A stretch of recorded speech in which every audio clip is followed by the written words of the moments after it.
So we became a four-person cheating team, and we went all over the world for 25 years professionally, doing all kinds of uh, scams. But the scams were all based on um, manipulation of chips. We would make our bets after the decision was already known. It's called pass posting. So I'm basically considered to have been the best professional casino cheat of all time.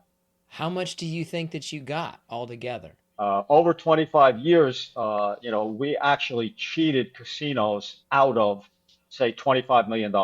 How did you never get caught? The basic reason is that I knew when to stop and I wasn't greedy.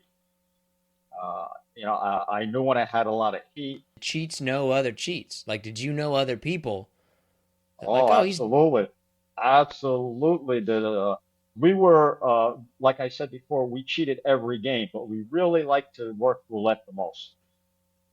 And we would travel the world. So if we're in Reno, Nevada, one weekend, and we're playing roulette, and we notice a couple of guys in the Bahamas a week later who were also on the wheel on the roulette table while we were in Reno, Nevada, you get very suspicious. And then if you see them 2 weeks later in London on a roulette wheel, you know they're working. You know they're doing something. They're not just traveling around gambling, right? So one really great story is I'll tell you very quickly is we were in Lake Tahoe, Nevada, and we were on the roulette table. So when I say on the wheel, I mean on the roulette table. So we were on the wheel getting ready to pass post $100 chip straight up on a number underneath the dolly. When the dealer yeah, yeah. sees, so they put a dolly on top of it, right? So we were there to put $100 underneath that dolly after we already knew what the number was to get paid 3,500, right? And we're all ready to do the move.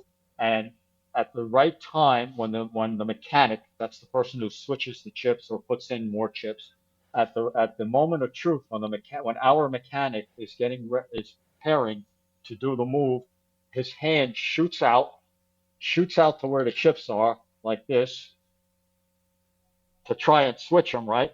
And then another hand shot out from the other direction, and the two hands collided like this, and the chips went flying all over the place. Right?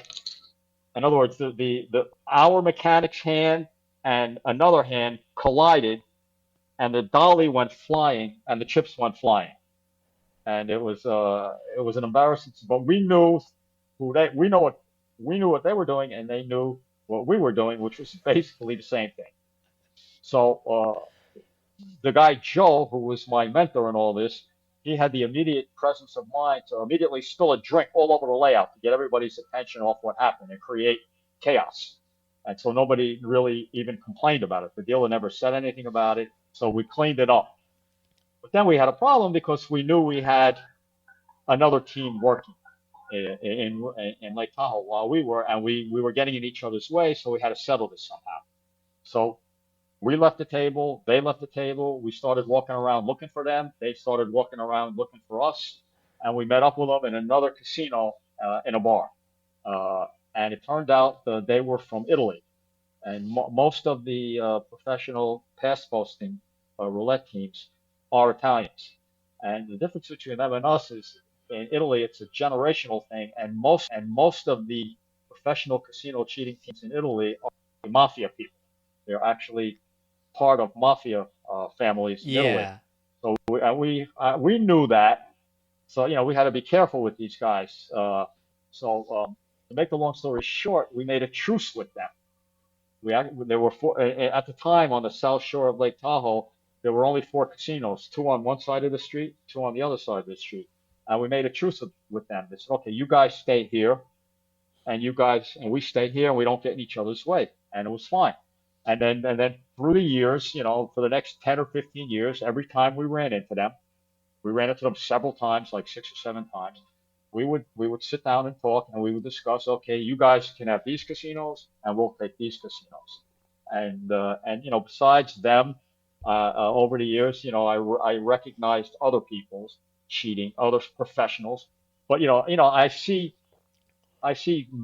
amateur cheats all the time because now I also do undercover work for casinos looking for cheats, and I see these amateur cheats all the time that are just taking a shot for 20 bucks, 50 bucks, or something like that. I see them all the time, and once in a while, I see a professional team that I know can do damage. Like, what usually tips you off to a cheat? The acting weird and doing strange things would apply to high-tech cheating uh, because they've got gadgets and they got to constantly test and touch their gadgets, especially around games like electronic roulette and slot machines. Um, that would be a giveaway. On the regular standard table games, it would be very hard to detect before they do anything the cheating, uh, unless they're acting really nervous or they're craning their heads to see other people's cards. But what I teach is there are some real subtleties about how casino surveillance or even table games people can catch on to a professional cheating team is by the way they bet the chips. They have they bet their chips in a certain way so they the dealer to ever have to touch the chips or have a second look at their chips. And the way they do that is by betting their chips always perfectly straight and one on top of the other, not slanted off like I was showing before with a move. Perfectly straight.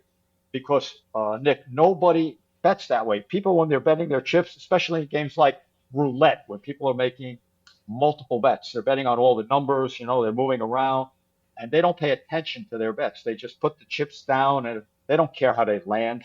They don't care if they're in the center of the number or if they're not stacked up one on top of the other. But a professional casino cheating team, they're that all the series of bets that they make, and in roulette, a lot of bets are necessary in some of these advanced scams that they make sure if they make 6 or 7 or 8 bets on the roulette layout, let's say 6 or 7 numbers, their bets are always perfectly placed in the middle of the number, which is in the middle of the box, and perfectly stacked one chip on the other. So I always say, and the dealers are spending a lot of time on the game fixing up all the messy bets on the layout. So they never touch or look at the bets that are perfectly placed. So I warn them, which it kind of seems contradictory, but it's nevertheless true. If you see somebody betting correctly, perfectly correctly, 100% of the time over a series of bets, call surveillance right away because you have a cheating team